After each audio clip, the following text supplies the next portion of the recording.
So this is what I'm saying, that perception, accepted manner of behavior, projected image, recognized identity, the do's and don'ts always form organization culture, and such like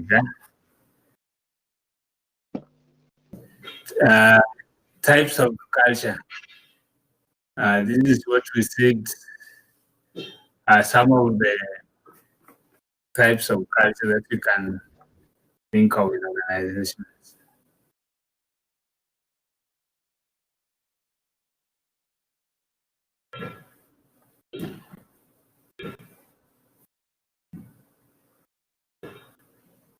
Are you hearing an echo? Alice, are you getting the sound well? Somehow, it's not so clear.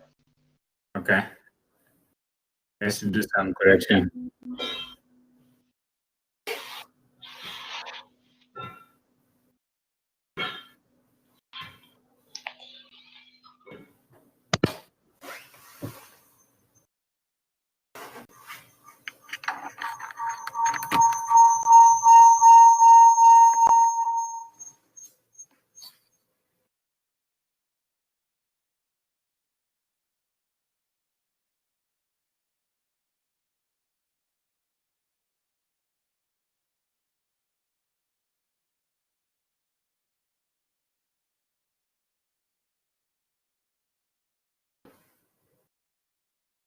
Hello?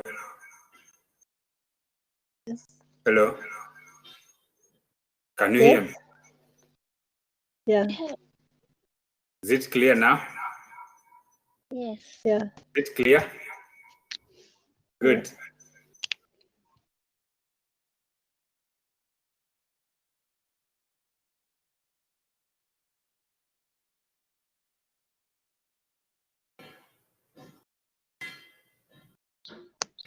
Yes, so I'm talking about the types of culture. We have power culture, role culture, support culture, achievement culture, task culture. These are some of which we can actually identify within an organization. What we can say about power culture is where a small number of executives have the power or the ability to give direction. They can make important decisions over matters that affect organization. So the key thing is about that ability to make decision. On the other hand, role culture is related with bureaucratic processes whereby individuals are assigned roles according to the positions they hold. You normally find that in bureaucracy, hierarchy in organization are quite important, and members tend to want to follow such kind of protocols that you cannot get instruction from someone who is not your immediate supervisor. Or if you want to get in touch with a higher level manager in the organization, there's no way you can bypass your supervisor to reach out to them. So you must follow the hierarchical stages for you to be able to access information or anything. Support culture is where management ensures that they have the right tools and the right resources for particular task. That is work that is, the activities that are directed through support system where management decisions are supported by various aspects, like organizations where they use a lot of management information system. Management information system is normally designed to help managers make decisions and also to support the activities of the subordinates. Achievement culture relates to recognitions and reward. For example, if someone has done well in the organization, then they can be recognized. They can be given an award to recognize their positive contribution. And normally this encourages or improves morale and encourages employees to to self-express or to give themselves entirely to that particular work. We also have task culture. Task culture, this relates to activities performed that are matched with the skills that one should be able to perform. Now, this is very important aspect today in management in any organization. That's why when companies are employing, they are looking for a specific person. That is why it's called job specification. They are looking for someone who is well qualified in that particular area, and they are assigned the particular task that they are required or they are expected to perform in that particular in that organization. So in many cases, you realize that task culture is related to job qualifications and the roles that are played by the person who is well qualified to do that particular job. Let me share with you something on organizational development. I know we are other things that I had shown you last time, but we will revisit them so that we can be able to understand what they are about. Now, when it comes to organizational development, what we refer to is the effort to improve the organization, especially in problem solving and building capacity vis-a-vis the environment. What we mean is that how do we improve the way things run in the organization? Like, for example, today, there is an environmental problem. COVID-19 is an environmental problem. It's something that was not anticipated at the beginning of the year. And here it has come. Organizations have to adapt to its effects. And that's the reason why right now we are doing this conferencing, online conference, cannot meet face-to-face. So that is development relates to how businesses institute changes to deal with external environmental issues, like we were doing in management previously. We looked at business environment, and there are some of the things that we talk about in macro-environmental factors. We said that these are factors that affect businesses, but management can only find ways of coping with it. They cannot really entirely influence it, but they can find ways of coping with those changes. So that's something that is very important. So in organizational development, it requires an organization to improve on ways of solving problems, ways of building capacities, ways of increasing the ability of the employees to be effective in their jobs. So the characteristics of organizational development are as follows. One, we talk about organizational strategy, which bring planned changes. We can say that it also relates to how to handle daily problems or daily issues that affect the company. For example, it can also relate to external change agents because it seeks to reconcile organization with the external commitment. What we mean by this is that organizations tend to commit themselves to maybe to supply a particular product to its customer. And now, how do you manage, how do you deliver that promise to your customers? That is very important. Another thing is the emphasis on group and organization processes. And then also it uses action research to solve organizational problems. So these are key things that need to be taken into consideration as far as organization development is concerned. Are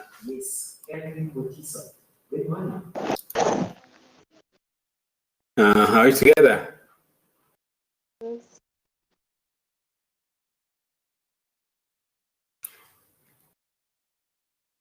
So goals of organizational development are as follows.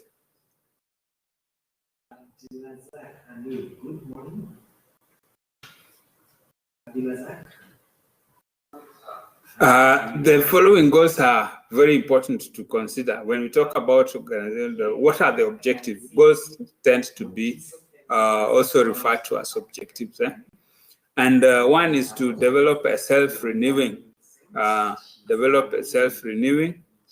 and viable system, a system that can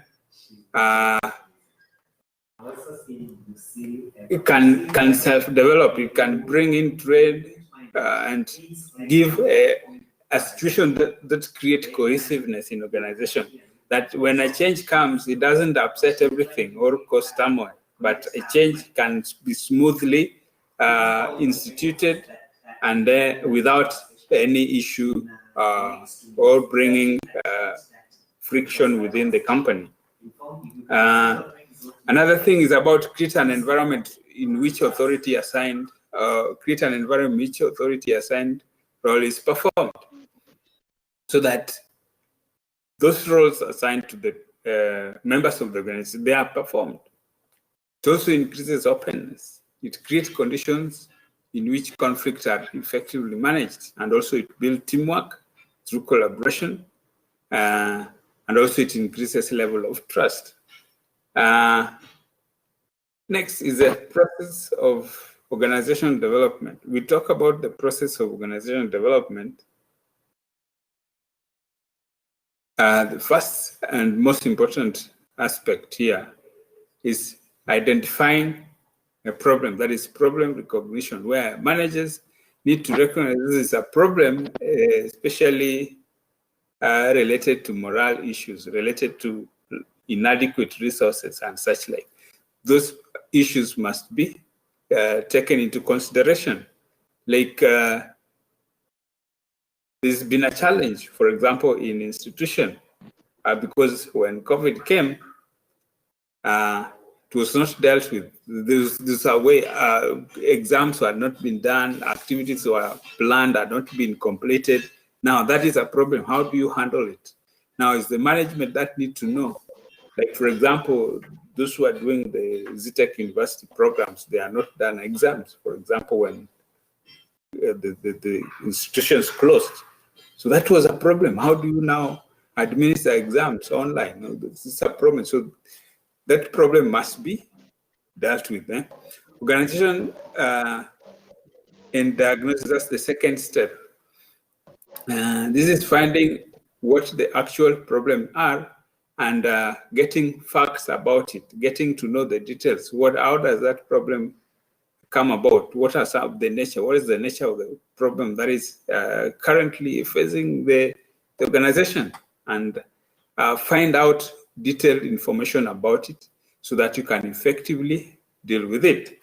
Then feedback refers to querying data that is given to the authority managing the issue in view of getting what can be implemented to handle that problem. So that feedback is information that gets to management to have them in handling the issue, the problem that is at hand.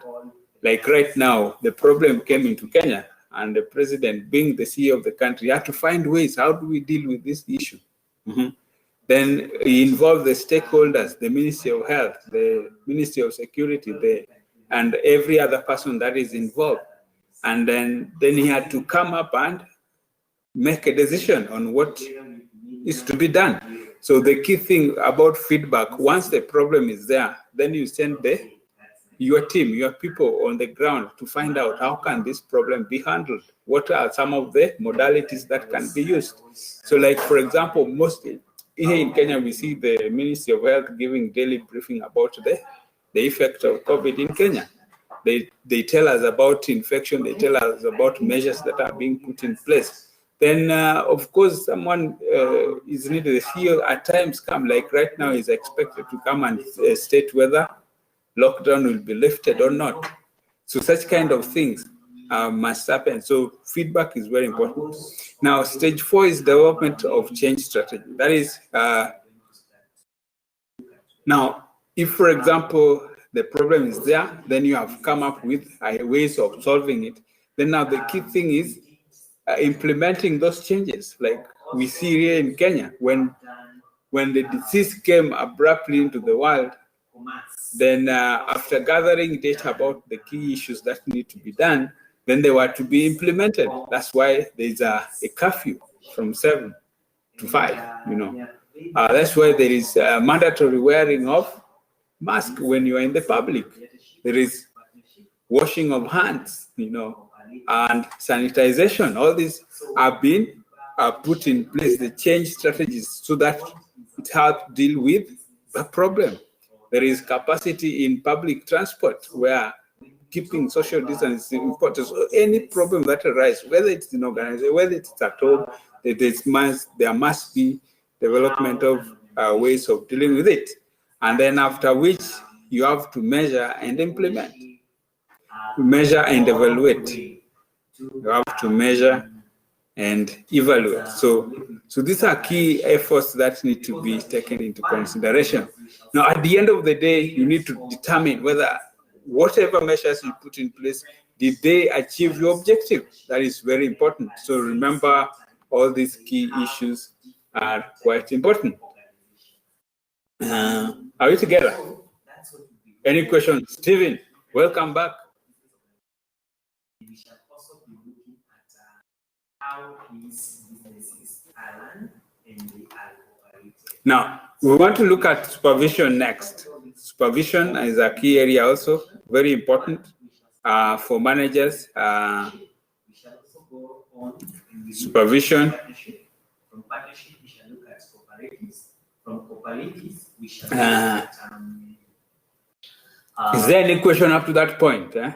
Any question up to that point? Both public and private companies. So let's start with the sole proprietorship. Any question up to that point? Text your colleagues to join in. Text your colleagues to join in so that no one is left out. Now, supervision is related to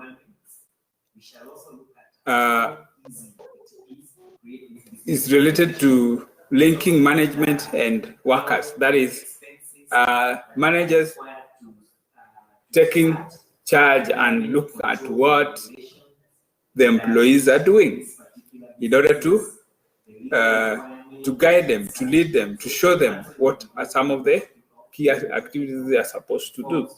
So under supervision, we have principles, and also RLS can also be referred to as quality of supervision. In other words, a supervisor, like most of our professions, we have roles that are played, and those roles require the input of a supervisor.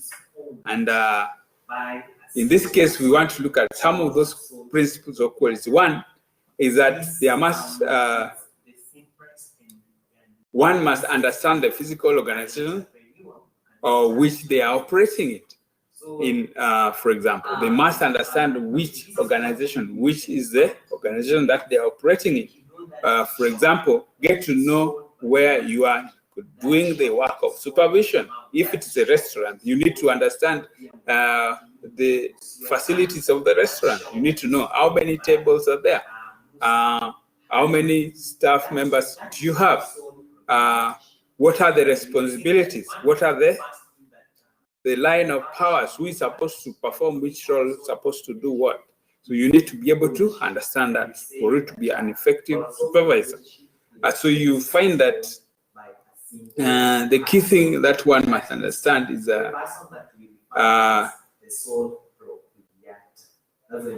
those responsibilities, those duties, those powers, and those limitations. Another key principle is having a working knowledge of staff duties. So as a supervisor, you need to know, you need to understand all the staff that are under your supervision. What are their duties? You need to know their duties. You need to understand what role they are supposed to play so that you can effectively supervise them, so that you can be able to determine whether they are doing the job right or they have challenges. 3, there must be responsibility for staff training and development. That is another important work of a supervisor. You need to evaluate the skill levels of your team members, so that you identify areas that require training, for example, areas that require development, that when opportunity arises, so you can collect or develop a report and say that I have 10 staff members and some of them require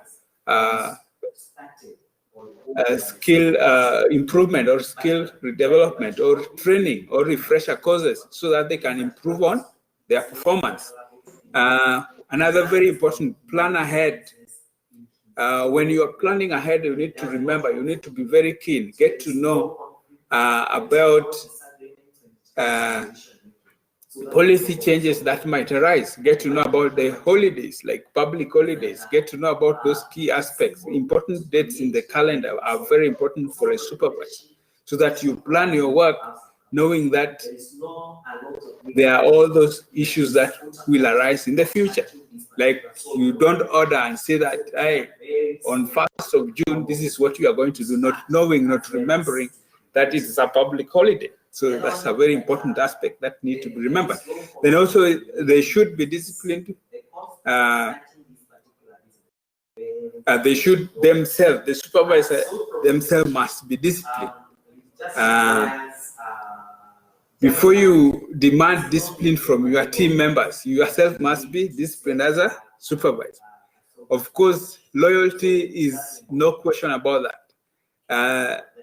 Supervisor must be loyal to the superiors, because how will you require loyalty from your subordinates when yourself is not loyal? This comes in whereby a supervisor comes late and expect their team members to come on time, Then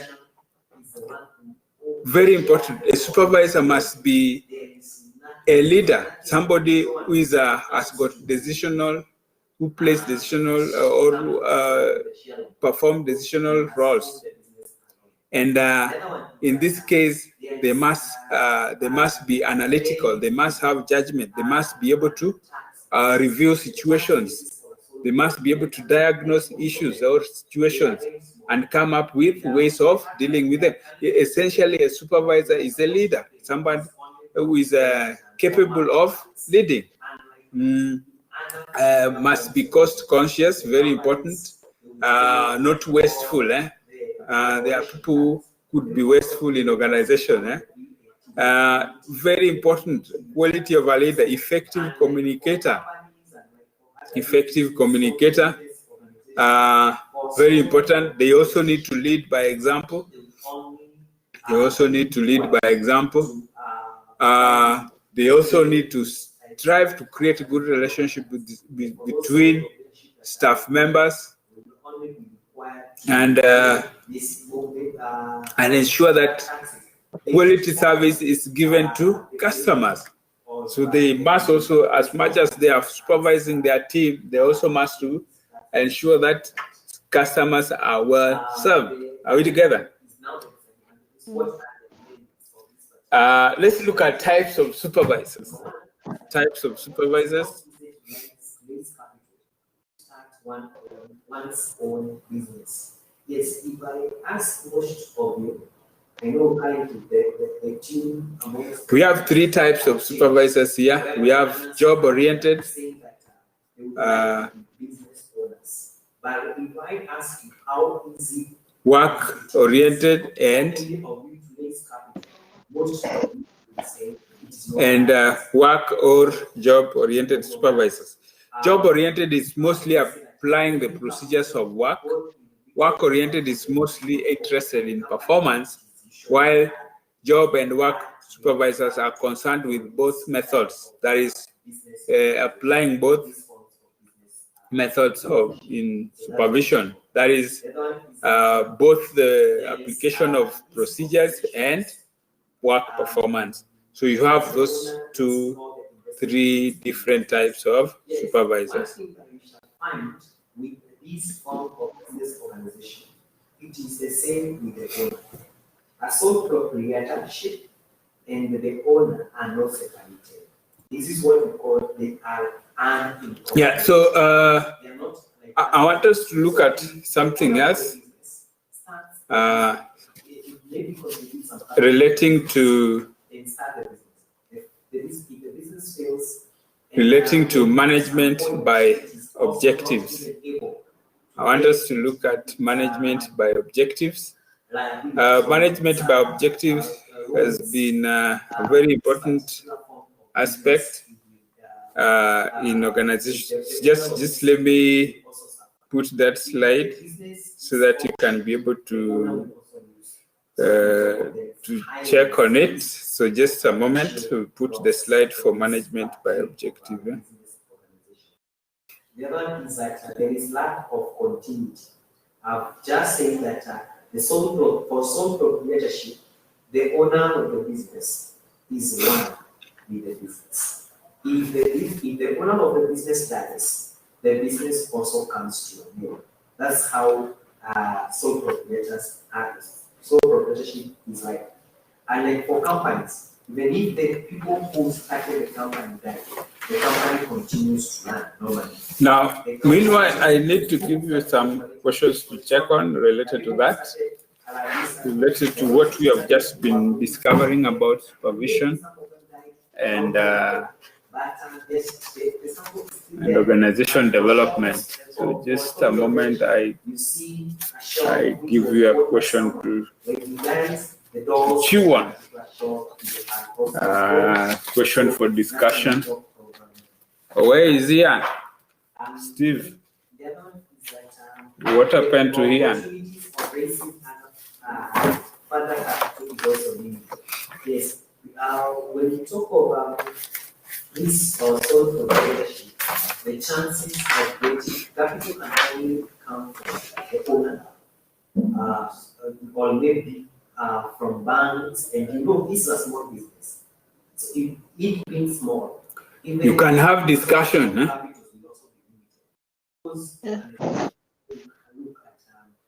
Hello.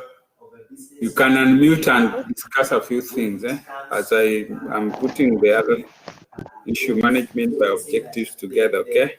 A source of finances for this particular form of businesses will be limited, or they are limited. So that's something that we have to look at. The other one is that they have unlimited liability.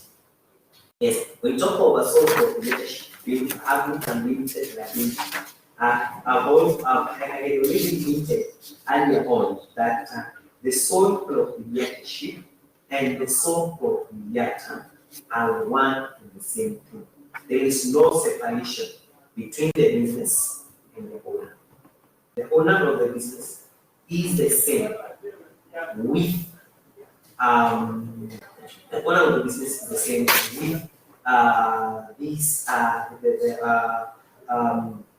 with the business. So meaning that the debts of a business are taken to be owned by this owner at the same time. So what it means in this case is, if the business has some debts and it is being liquidated, or it is being dissolved, or they are closing the doors of the business, it means that the owner will be called upon to pay the debts of this particular business. So that on top of it has unlimited liability.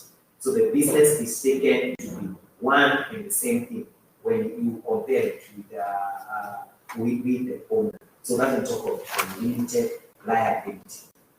The other one is limited skills. When it comes to starting or sole proprietorship, it does not require some professional skills like other forms of business. Anybody can start a business. If you look at those people, those shopkeepers in our villages, and they have their own shop, they don't. If you ask them maybe their qualifications for them to start the shops, they will tell you that maybe some of them are not, they don't have that education, those skills. You just start it without any skills. And like, is that talk interfering? Hello? we talk about specialist farms. Is there interference from behind? Specialized skills. Like, for example, when it comes to farms like medical hospitals, law firms, accounting firms. Are you still there? Require skills. But for sole proprietorship, you don't require any skill. You can just run it just the normal way. That's not that. Those are now the disadvantages of sole proprietorship. Let's go to the second type form of business, that is the partnership. So when we talk about partnership, this is where two or more people agree to start a business. For partnership, the maximum number is 20. But note, when we talk of the maximum number of 20, we have two maximum. We have a maximum of 20 and another maximum of 50.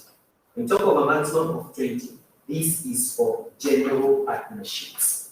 A general partnership, this is where people are just agreeing. People from different backgrounds agree that they want to start a form of business. Maybe not related to their career. Like for example, if we just decide as a class, let's start a kiosk. That is a general partnership. And it will require between 2 of us and 20.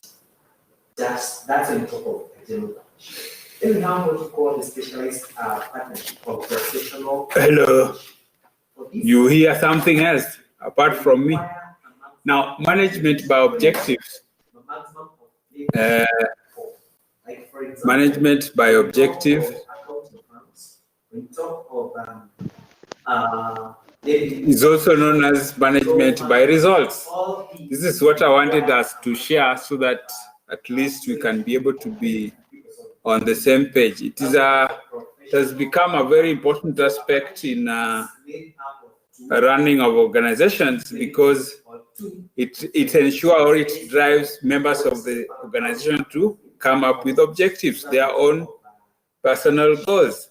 At the same time, their supervisors or their managers also need to be able to come up with their own personal goals. Therefore, it is a modern method where goals or it's goal setting method that is being used to enable subordinates to own their work or to be dedicated and committed to their work. So they would be required to give an account, or they would be required to submit performance related to the objective that they themselves had set. So let's look at a few things or assumptions of management by objective. Management by objective is based on two assumptions. One is that goals should start at the top, then flow downwards to the rest of the organization. That it is important that there should be goals that come from the top and then flows downwards, and that can make it very effective. Two, that the process requires collaboration, that is collaboration between subordinates and their managers, whereby both the management and the subordinates are able to work together. We have started academy. Let's say we have agreed and we want to start academy, and we call it office organization. Hello, are we together? This Yes. Then the other thing that indicate in that particular is the number of people or the number of people in this particular hardware. That is the names of the parties. Like for example, you can go this hardware. Hello. I hope you are not hearing the background noise anymore. Are we together?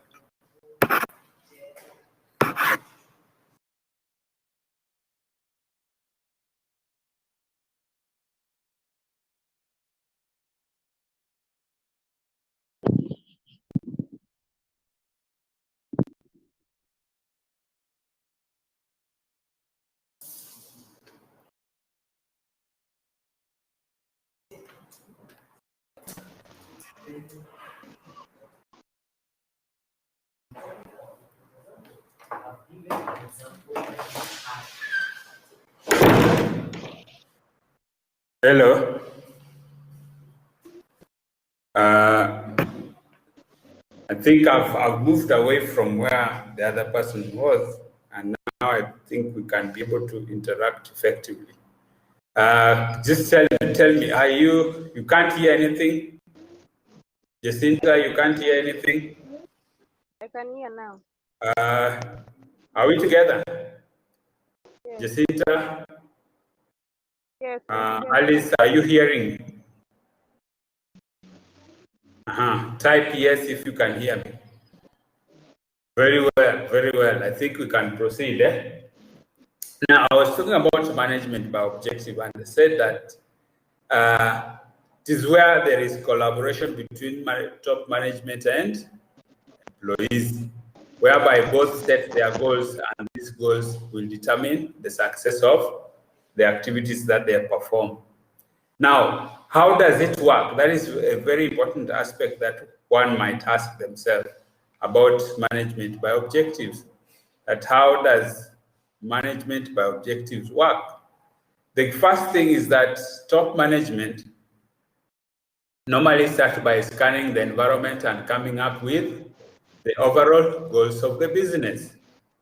And after which they identify the organizational resources that are needful that will enable these goals to be implemented and perfected. Thirdly, the overall goals and objective must be well communicated to all employees through their supervisors. That is a very important aspect that need to be taken into consideration, that ensure that these goals are communicated. And when this communication, each and every person, member of the organization, get to understand what they are supposed to do. The next thing is that subordinates meet their supervisor to discuss the goals. Very important. So if, for example, there's a restaurant supervisor, all the waiters in the restaurant work together with their supervisor to come up with goals. So the subordinates will have goals they set, and the manager, their supervisor, will also have goals. And they can ensure that their goals will help them work together towards achieving the overall goals. Step 5 is that subordinates are, of course, they are asked to set individual goals based on the resources that are available. So you ensure that each one come up with goals that are lined up with what are the available resources in materials, in equipment, and such like space and whatever. And then these resources are then allocated to the subordinates so that they can help them pursue their goals at their own pace. That is very important.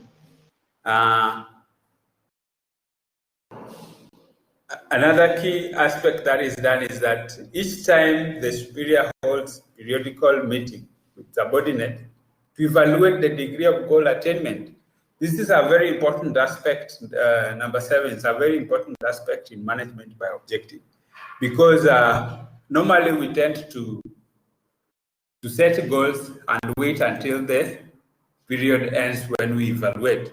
But in management by objective, because the two groups are working together, the superior and the subordinate, in that they have to review those goals within the period. Like, let's say within 1 week or in 1 month, they check, are we attaining our goals?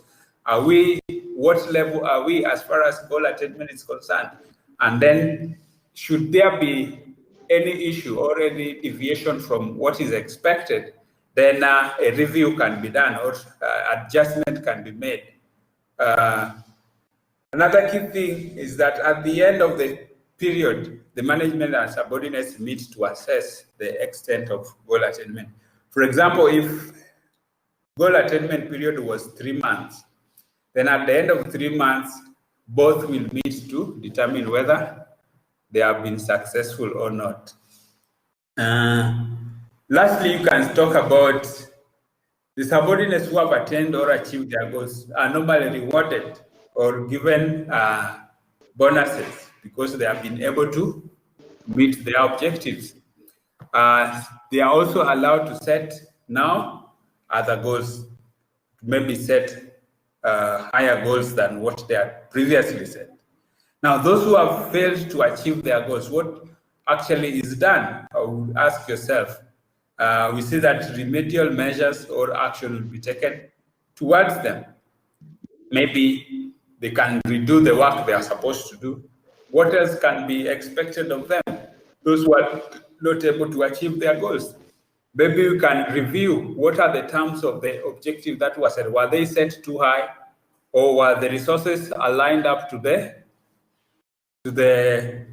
goals at the outset? So that's a very important aspect that needs to be considered. But one thing that you need to know, after a period, management and subordinate must review the result, and action need to be taken depending on whether there was success or failure. Are we together? So before we look at disadvantages of this method, let's look at advantages that relate to management by objectives. Now, one thing that you need to consider is that management by objective calls on the supervisors and managers to set objectives, and then they all work independently towards completion of those objectives. Now, advantages: one, it leads to motivation. It improves the morale of the team members. Two, it leads to high performance and efficiency because everyone understands the parameters of their roles or the areas that they're supposed to perform the work, and they can be able to do it effectively. And then we can say that it's a basis of training employee or identifying training needs, because you need to know the level of the strength of your team members. By allowing them to set objectives, you can be able to determine whether they are capable of doing what they themselves have determined to perform. Another key issue is that it reduces conflict and resistance that is related to change. It reduces conflict. How does it reduce conflict? Because people know what they're supposed to do, perform, and what work they're supposed to do, and that makes them motivated. Then it also acts as a basis of improving communication, because each and every employee knows what role they're supposed to play. Therefore, it is important that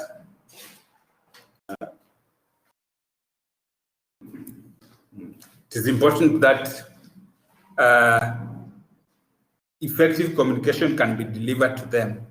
And of course, it saves top management from self-evaluation, or it saves top management for self-evaluation of both the management and subordinates. This is sometimes it's tedious to evaluate people's performance, but when you use management by objectives, essentially people evaluate themselves, evaluate their performance, and they can identify areas that require improvement.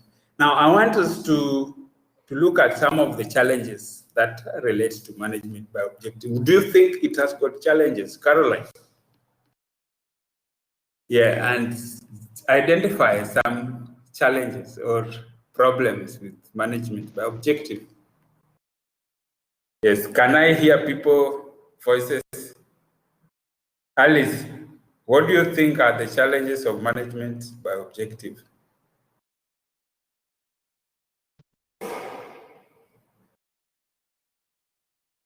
Lack of cooperation among the members of the organization. Yes. Lack of cooperation among the members of the You can write organization. down there. Alice, are we together? Yes.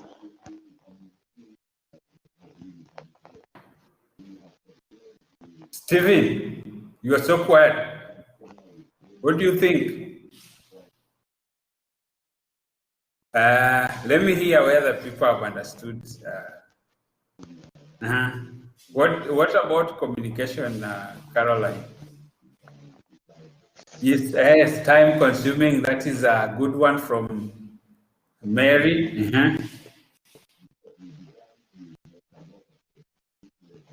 Is Jacinta there? How she left?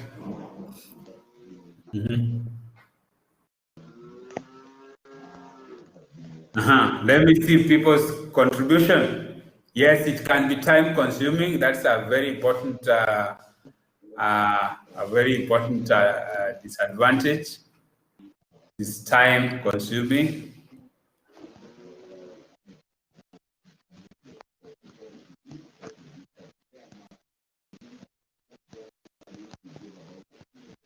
Yes.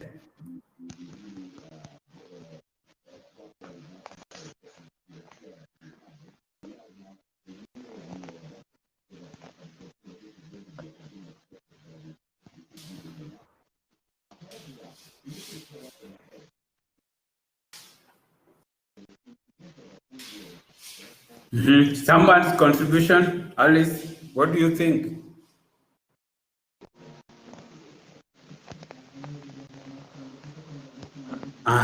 Let me people are quiet there. Let me put it up so that you can be able to check on.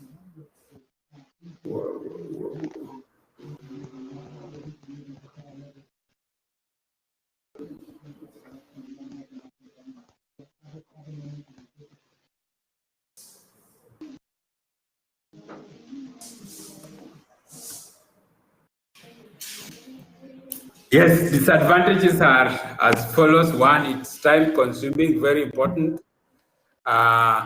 It's costly in terms of paperwork. Each and every person with their own objectives, each and every subordinate, lots of paperwork involved that could make it quite tedious and wasteful in terms of resources. Then it may also lead to conflict and resistance by people who don't want to set objectives.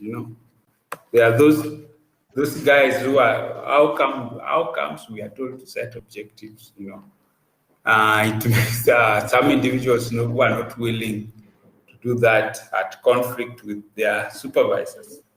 Then also, sometimes it's not easy for people to set goals. Like even a classmate, if I ask you, what are your goals?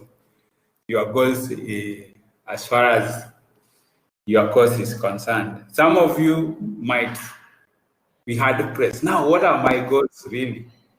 Well, what about the goals for this year? Sometimes it's not easy to set goals. 3, 5 is also tend to overemphasize on short-term goals at the expense of long-term goals. Because one thing about management by objective is that it focuses on setting short-term goals, because for operational level of any business, that is the functional level where the actual work is done, mostly goals are short-term, like they are periodical, maybe 3 months, maybe 6 months. They hardly go over 1 year. That's why review or performance review for workers normally takes place periodically. Like in universities here, it takes place every 4 months. Now you find that there'll be too much focus on short-term goals, like today was exam done and all the marks every student reported, such kind of things. Then also it can lead to a lot of rigidity and avoidance of divergent thinking and creativity. Then management by objective restrict people to a particular way of thinking. Then many times you find that no one would come up with something that is different because they focus in performance goals. Focus would be appraisal. Focus will be on group performance appraisals, for example. So you find that long-term goals are put away, are put aside. creative thinking are put aside. Then people don't want to get involved on things that take maybe longer period of time to achieve results, because their focus is on achieving specific periodical positive review. Then environmental changes and condition may also weaken the management by objectives. Remember, it is about setting objectives. And because it's about setting objectives, you find that if environmental issues come about, you realize that it will affect the way, might affect the program. Like the way COVID came about just towards the exam for this year, January, April exams, it has really affected the way things are run in the university, for example. So those conditions sometimes may affect management by objective. Another thing is that it may stop managers and management in general to be lazy, because they realize that people know how to set objectives, people know how to handle stuff.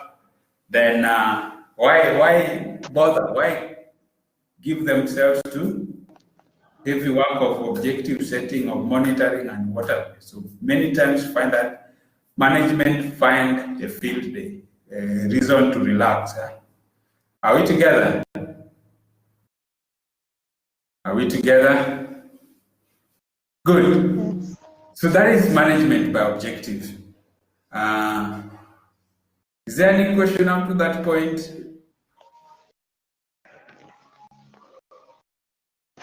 Any question up to that point?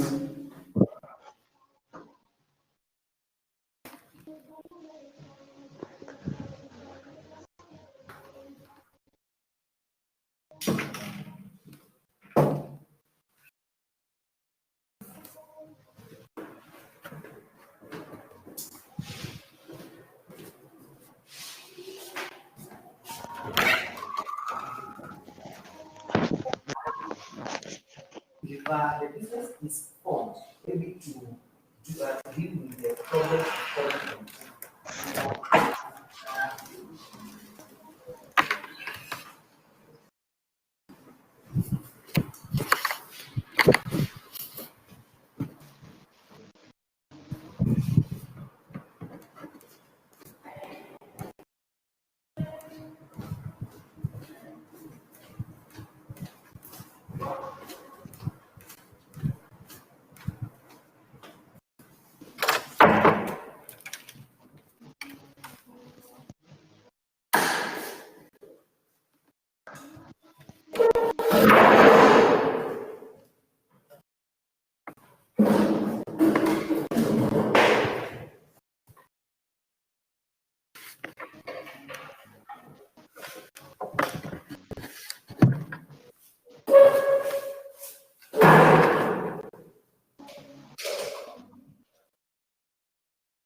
1 2 1 2.